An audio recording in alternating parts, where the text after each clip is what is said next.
Hello everyone, I am शिविका और आप देखना शुरू कर चुके हैं शिविका न्यूज बड़ी, जहां आपको मिलती है हर खबर खास, नो बकवास। आज तारीख है 5 जनवरी और दिन है गुरुवार यानी थर्सडे।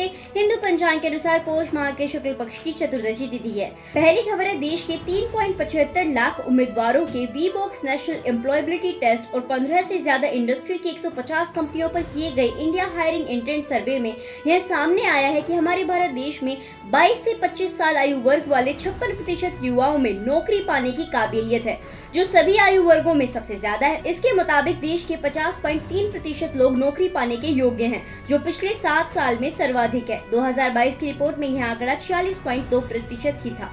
अगली खबर देखिए, उत्तराखंड के हल्द्वानी के बनभूलपुरा क्षेत्र में बसी गफूर बस्ती रेलवे की 29 एकड़ जमीन पर कब्जा करके बनाई गई है। रेलवे की इस जमीन को खाली कराने के लिए लगाई गई जनहित याचिका पर फैसला सुनाते हुए उत्तराखंड हाईकोर्ट ने कब्जा हटाने का आदेश राज्य सरकार को दे दिया है। हाईकोर्ट का ऑर्डर आते ही बस्ती के लोगों ने धरना प्रदर्शन शुरू कर दिया और इसके खिलाफ सुप्रीम कोर्ट में याचिका लगाई है। उनके वकील कांग्रेस नेता सलमान खुर्शीद है। वही अगली खबर देखिए, उत्तर प्रदेश नगर निकाय चुनाव ओबीसी आरक्षण के बिना कराने के इलाहाबाद हाईकोर्ट के फैसले पर सुप्रीम कोर्ट ने रोक लगा दी है। सुप्रीम कोर्ट ने यूपी सरकार को निकाय चुनाव 3 महीने के लिए टालने की इजाजत दे दी है। इस 3 महीने के दौरान पिछड़ा वर्ग के लिए बनाया गया आयोग अपनी रिपोर्ट फाइल करेगा। इस दौरान कोई बड़ा नीतिगत फैसला नहीं लिया जा सकेगा। वही अगली खबर है, दिल्ली के चर्चित श्रद्धा वालकर हत्याकांड में बुधवार को माइटोकॉन्ड्रियल डीएनए रिपोर्ट आ गई है। इसमें श्रद्धा के बाल और हड्डी के सैंपल मैच होने की पुष्टि हुई है। जांच के लिए इन्हें हैदराबाद भेजा गया था। Special CP law and order Sagar Prateek Hooda ने कहा कि दिल्ली पुलिस को centre for DNA fingerprint and diagnostic से रिपोर्ट मिल गई है। अब इसके आगे पोस्टमार्टम किया जाएगा। बता दें कि पिछले महीने भी एक डीएनए टेस्ट किया गया था, जिसमें दिल्ली के जंगलों से मिली हड्डियों का मिलान श्रद्धा के पिता से किया गया था। तब भी डीएनए मैच कर गया था। वहीं अगली खबर है, हरियाणा कांग्रेस राहुल गांधी की भारत जोड़ो यात्रा के फेज 2 की तैयारी में जुट गई है। पानीपत, करनाल, कुरुक्षेत्र और अंबाला में बैठकों का दौर शुरू हो गया है। यात्रा को सफल बनाने के लिए वर्कर्स की ड्यूटी लगाई जा रही है। अंबाला के नारायणगढ़ किले में कल प्रदेश कार्यकारी अध्यक्ष रामकिशन गुर्जर, अंबाला कैंट के कांग्रेस भवन में अशोक जैन, हीरालाल यादव और कुरुक्षेत्र में कांग्रेस नेताओं की मीटिंग हुई। अगली खबर है, हिमाचल के सोलन स्थित दून की साई पंचायत से पैदल ही मुख्यमंत्री व प्रधानमंत्री से मिलने निकला किसान लायक राम बुधवार को सोलन पहुंचा।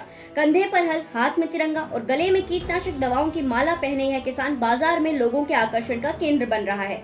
लोगों ने इसके साथ सेल्फियां ली और बातें की। पत्रकारों से बातचीत में लायक राम ने कहा कि आज देश का किसान लोन के बोझ तले दबकर मर रहा है, इसीलिए उसने किसान बचाओ देश बचाओ पैदल यात्रा शुरू की है। वह कंधे पर भारी हल और गले में कीटनाशक दवाओं की माला पहनकर पैदल शिमला तक जाएगा।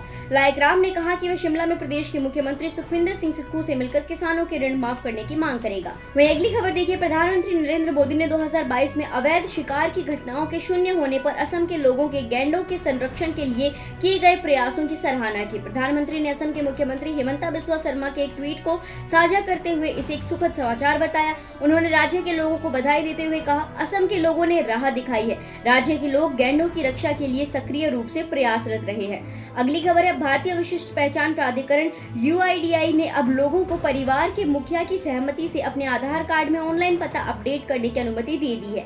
मंगलवार को जारी एक आधिकारिक बयान में कहा गया है कि राशन कार्ड, अंक पत्र, विवाह प्रमाण पत्र, पासपोर्ट इत्यादि जैसे रिश्तों को स्थापित करने वाले साक्ष्यों को जमा करने के साथ नई प्रक्रिया शुरू की जा सकती है। इसमें आवेदक के साथ ही परिवार के मुखिया दोनों का नाम और आपस में संबंध का उल्लेख करना होगा। इसमें परिवार के मुखिया के मोबाइल फोन पर एक ओटीपी आएगी, जिसे भरने के बाद प्रक्रिया पूरी हो जाएगी। वहीं अगली खबर देखिए, कैबिनेट मीटिंग में नेशनल ग्रीन हाइड्रोजन मिशन को मंजूरी दे दी गई है। केंद्रीय मंत्री अनुराग ठाकुर ने कैबिनेट मीटिंग में लिए गए निर्णयों की जानकारी देते हुए बताया कि सरकार ने 2030 तक 50 लाख टन ग्रीन हाइड्रोजन बनाने का लक्ष्य रखा है। नेशनल ग्रीन हाइड्रोजन मिशन के लिए 19,744 करोड़ रुपए की मंजूरी की गई है। इस मिशन के तहत सरकार भारत को ग्रीन हाइड्रोजन हब बनाना चाहती है। वहीं अगली खबर है, स्मार्टफोन ब्रांड मोटोरोला ने अपने ग्राहकों को ट्रू 5G अनुभव देने के लिए अपने डिवाइस के लिए 5G का अपडेट जारी कर दिया है। मोटोरोला ने जियो के साथ मिलकर 5G सर्विस को रोल आउट किया है, यानी जियो यूजर्स मोटो के 5G स्मार्टफोन में हाई स्पीड इंटरनेट का मजा ले सकेंगे।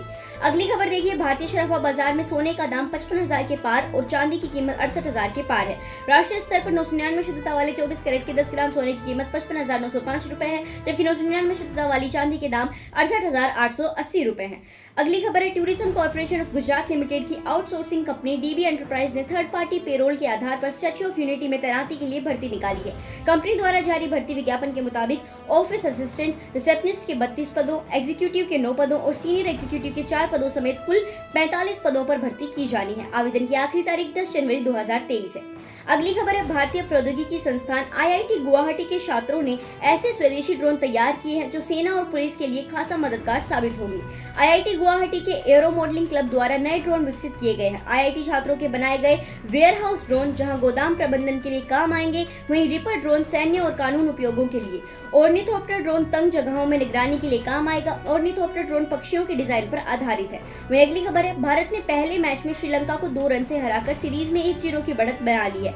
भारत ने पहले बल्लेबाजी करते हुए 162 रन बनाए थे। इसके जवाब में श्रीलंकाई टीम 160 रन ही बना पाई और 2 रन से मैच हार गई। हार्दिक पांड्या की कप्तानी में भारत ने साल 2023 में विजयी आगाज किया है। वही अगली खबर देखिए, सड़क हादसे में घायल क्रिकेटर ऋषभ पंत को देहरादून से एयरलिफ्ट कर मुंबई लाया गया है। मुंबई के कोकिलाबेन अस्पताल में उनका आगे का इलाज होगा। भारतीय क्रिकेट कंट्रोल बोर्ड BCCI ने बयान जारी कर कहा है कि अस्पताल के sports medicine and arthroscopy head doctor Dinshaw Pardiwala की देखरेख में पंत का ट्रीटमेंट होगा। डॉक्टर पारदीवाला इससे पहले सचिन तेंदुलकर, युवराज सिंह, जसप्रीत बुमराह और रविंद्र जडेजा जैसे क्रिकेटर्स का इलाज कर चुके हैं। अगली खबर है, एयर इंडिया की फ्लाइट में सवार एक व्यक्ति ने बिजनेस क्लास में सफर कर रही बुजुर्ग महिला पर पेशाब कर दिया।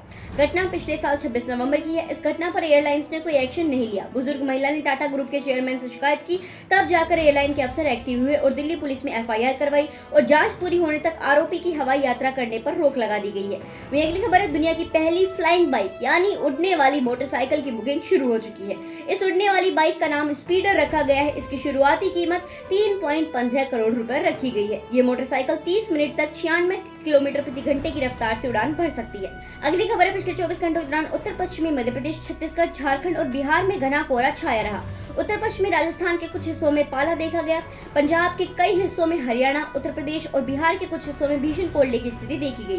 पंजाब और उत्तर पश्चिमी राजस्थान के कई हिस्सों के साथ साथ पश्चिमी उत्तर प्रदेश के कुछ हिस्सों में बहुत घना कोहरा छाया रहा। विदर्भ, छत्तीसगढ़, तटीय आंध्र प्रदेश और अंडमान और निकोबार द्वीप समूह में हल्की बारिश हुई। राजस्थान, मध्य प्रदेश और दिल्ली के कुछ हिस्सों में शीतलहर की स्थिति रही। अगले 24 घंटों के दौरान पंजाब, हरियाणा और उत्तर प्रदेश के कुछ हिस्सों और राजस्थान के अलग अलग हिस्सों में बहुत घना कोहरा छा सकता है। पूर्वी विदर्भ, दक्षिण छत्तीसगढ़, तटीय आंध्र प्रदेश और अंडमान और निकोबार द्वीप समूह में हल्की बारिश हो सकती है। पंजाब, हरियाणा, उत्तरी राजस्थान और उत्तर प्रदेश में अत्यधिक कोल्डे की स्थिति संभव है। बिहार, जम्मू कश्मीर, हिमाचल प्रदेश, उत्तराखंड और उत्तरी मध्य प्रदेश में घना कोहरा छा सकता है। तो आज की खास खबरों का सिलसिला यही समाप्त होता है। अब आपके लिए एक सवाल, भारत का राष्ट्रीय पेड़ कौन सा है? इस सवाल का जवाब आपको कमेंट बॉक्स में कमेंट कर देना है। सही जवाब देने वालों को हमारी टीम द्वारा रैंडमली सेलेक्ट कर उचित इनाम दिया जाएगा। हर दिन देश और दुनिया की खास खबरों से अपडेटेड रहने के लिए आपने शिविका न्यूज बड़ी को तो सब्सक्राइब कर ही दिया होगा, तो इस वीडियो को भी लाइक व शेयर कर दीजिए। चैनल को सब्सक्राइब करने के लिए और इस वीडियो को लाइक और शेयर करने के लिए आपका बहुत बहुत धन्यवाद।